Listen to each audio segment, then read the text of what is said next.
Welcome back, ladies and gentlemen. Spawning in the top right position, the red Terran player. The handsome man who just lost game number 2 of this best of 3 from SK Telecom. It is FanTaSy. He is tied now against this gentleman spawning in the bottom left position, sporting that ST tag. I'm still really scared to say Startail because I know someone in the comments will just lose their heads. It is Zero. Is he gonna extractor trick? Or is he gonna 10 pool? Okay, he's just gotten his Overlord. I think he's gonna, I don't know, I'm used to seeing the Zerg start the Overlord at 9 supply. He might have done this throughout the whole match, and I could just be crazy, but it's okay. It's okay. Now we have FanTaSy, who played pretty normal economic-based openers both games. We saw the very fast Zergling speed on Whirlwind from Zero. And with that little bit of aggression, he did buy himself a 1-1 position. FanTaSy 2-0'd the Protoss player, remember, in the first match that we covered today. So this is, he's on a bit of a roll. And Zero being able to reset that is very important as this game goes on. But it's going to be another barracks opening with that gas. So it looks like Reaper again from FanTaSy. And Zero takes no chances, sends that drone out to scout. And he will start his natural hatchery. But this drone is out to scout, actually poking away at this SCV. Always annoying to deal with as a Terran player. There's few things that Terran players hate more about the game design of StarCraft 2 than the SCVs randomly moving around the barracks. It's literally the only thing you can't predict in StarCraft, except that they'll move somewhere where they aren't currently standing. And FanTaSy tries to get a bit of a surround on this drone. No luck there. Reaper is on the way. So with this supply depot being started, this drone is locked in. A tale of forlorn existence and a love long gone, all the way back at the home hatchery. We're seeing a bit closer to a build that we saw in game number 1 with that spawning pool, then gas. So this isn't going to be the very fast gas timing that we saw out of Zero on the last map. This is more of a standard economic setup. And he did try to play a rather normal opening up until the Roach Warren and the Baneling Nest. I feel that Zero still has that potential to do the 2-base attack, but it's not a given. And this drone is trying to make itself, for all intents and purposes, the most annoying thing literally ever devised in StarCraft 2 history. He's trying to make it down the ramp, locks him in. The SCV's looking to get the kiss of death. No luck just yet. There we go, man. Two games out of this series, FanTaSy has managed to get the kiss of death off of an SCV onto a drone. And now the Reaper looks to try to emulate such success at Zero's base. No luck, though. He's content to just sit here and poke this hatchery. This one drone already being rallied over to this extractor. He is ready to just hide there, turtle it up as these 4 Zerglings come out. And he could try to actually run around, get over to the command center of FanTaSy and delay its production. But no, the second Reaper is here, and he can just shut this down completely. This drone immediately has to hide itself once again. 2 Reapers, always nice. The amount of pressure and harass that you can do with this is great. Just force the Zerg player back. Zero immediately pops on a creep tumor. He wants to have a bit more mobility in this type of game situation. With Zergling speed on the way, Zero's actually mined a reasonable amount of gas, but these Reapers are just, they know everything. Look at that. These things are like greased pigs, just slip between those drones like it was nothing. And he's going to get out. Fast starport from FanTaSy. We're already seeing a bit of a deviation from his normal build order, and he's even on the 2 gas. So my only assumption is that he's going to go Hellion Banshee out of this setup. And these Reapers, they're still diving around. He's still getting some damage done. He's still being incredibly annoying. Can he get another drone? Yes. FanTaSy's killed 2 drones so far with these Reapers. Almost unheard of and very nice. Tech Lab is on the way back over on that barracks, so I have to imagine he'll transition into Hellion Banshee from this. His Banshees actually did a lot of damage in the last game.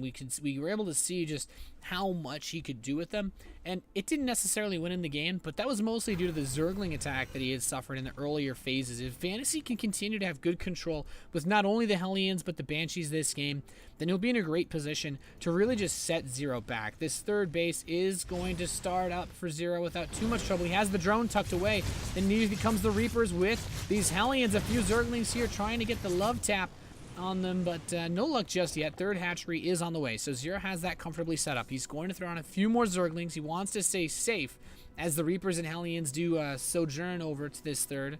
So he knows of it now. He is aware of the expansion taken by the Zerg, and he's just bringing some pressure. Double Evolution Chamber is coming in. The first Banshee is about to pop out at the same time, and this is a very pressure-laden build. There's the Hellions and the Reapers. The Reapers give a couple extra attacks, a couple little extra damage per hit. And these Hellions now, he's up to 6. He's actually going into 8 Hellions. Could we perhaps see FanTaSy commit to a mechanical style this game? I would actually love to see that. I would be blown away if we saw him stick to mech on this map. The Hellions continue to pressure the Reapers in tow. The Zerglings are waiting. They're looking for an opportunity. The Banshee is here. Cloak's not done just yet. Now keep in mind, we don't have that lair, so the mobile detection does not yet exist. The Banshee can come up here with almost just complete impunity. The Reapers come up. He's trying to bait these units back, trying to get some damage in. There's the Cloak on the Banshee, and he can just leave this to attack for the rest of it. It's already queued up to just fight these Queens, and now there's no Spore Crawlers. He can actually just continue to press in. These Zerglings are all that stand to really stop the main force of this, but it looks like he's going to get us around at least on some of FanTaSy's units. The Reapers will get shoved back. Hellions doing their best to retreat, and he's going to catch them out into the center of the field. FanTaSy somehow has not lost everything yet, and this Banshee's still poking around quite well. The Spore Crawler completes, and he's still got 5 Hellions left. He's continuing to just pump them out. Another Banshee is coming in. FanTaSy looking so good here in game number 3. The Spore Crawler will be brought forth, but he can actually just dive away from that. He doesn't have to engage it. This third base is more than exposed enough to just snap away. The lair's halfway done. There's no chance of getting Mutalisks, and to be honest, Mutalisks are what you need versus a kind of setup like this. At this point, with this many Banshees being made, Roaches alone won't do it. The Zergling counterattack will be his answer. Does FanTaSy have the... No, he doesn't lift the supply depot in time. The Zerglings get inside of the natural expansion. These SCVs have to pull out their black belts as the Hellions come out to sway this away. The Spore Crawler tries to move, and that will get picked off as well. This Queen here won't last long against 2 Banshees, as he does cloak one of them. Tries to get the last hit on the weakened one, but no luck there. FanTaSy still taking some hits. There we go. Raise your depots, they say in the chat. As FanTaSy's third command center is about to finish up. Double engineering base, so he will commit. He's actually going to commit later game to bio. But for now, just this really, really heavy mech opening just to deal some solid damage to 0. And he's forced out so many Zerglings. There's no saturation. The third base gets picked off. And these Hellions look like they're going to get caught in this little corner. This is about as good as it gets for these Hellions. He's still managing to keep them alive. How does he still have Hellions alive? It's actually ridiculous. A Nidus network, 0. He's had enough of this. He says, you know what, man? Screw this. I only got +1 attack. I don't care. I'm just going to go mass Roaches and pummel your face in. Look at this Overlord in the backspace. Does FanTaSy see this nook? He might not see that cranny. There's no Overlord to spot on the right side, but he can make an Overseer with this lair. Let's find out how it works. We could just actually have Queens put in the front. 0's continuing to bring this pressure forth. FanTaSy does not know about that Nidus network. The Zergling's continuing to press the natural expansion. There's the Nidus. FanTaSy, he sees it. Will he react in time? That's the real question. These Hellions trying to get some damage in. Everything's getting loaded up. The Queens, the Roaches, and the Nidus is going to explode in 0's base. What does he have to answer this? The Queens are coming out, shutting down the barracks production. The Roaches are here. The Queens can spread the creep. And with these Queens and this Overseer, he can actually prevent the Banshees from doing anything. Creep tumors getting laid down. The Banshees will be set on the counterattack, but is it going to be enough? Everything's going to get pulled for FanTaSy. He's pulling all the SCVs out towards the natural. It looks like he's going to try to hold on to the natural base and lose everything in his main while going for a counter trade. He's focusing down the Nidus network, interestingly enough, wants to prevent a retreat from 0, but 0 coming in with these Queens can actually use the transfuses, keeping the Nidus network alive while these Hellions jump into the main base.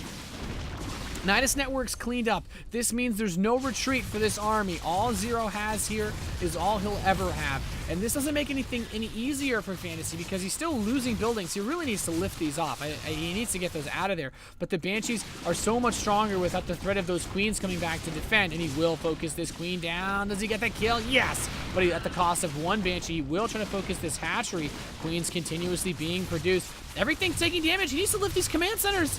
FanTaSy, no, he's going to lose what it looks like. The Queen should be able to pick this off. If FanTaSy keeps his command center alive, nope, he won't. I was going to say, man, and this is actually all of his production. He's allowed all of his barracks to get killed off. He's building a starport in the top left.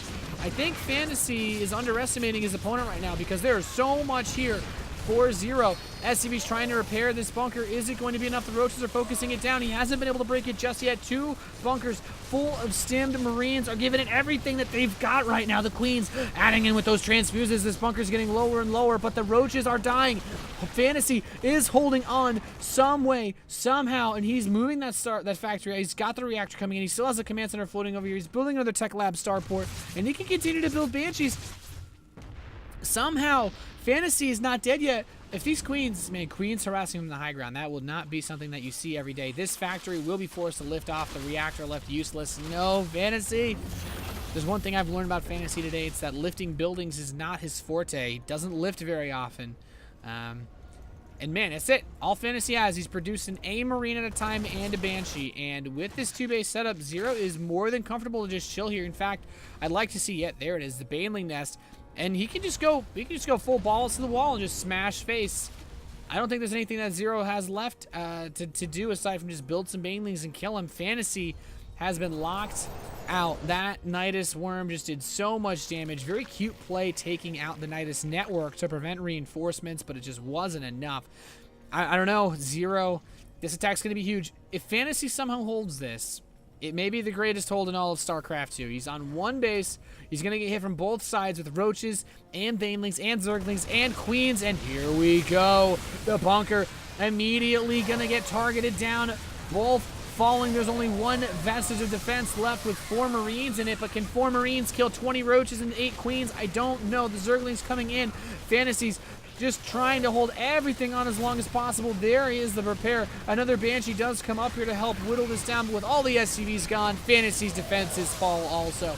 And he is just going to get annihilated. Only one command center left in the bottom right. We might see the FanTaSy GG timing, but no, there it is. And Zero, the Zerg player, manages to take a 2-1 victory here to advance at the Intel Extreme Masters Singapore Korean Qualifier.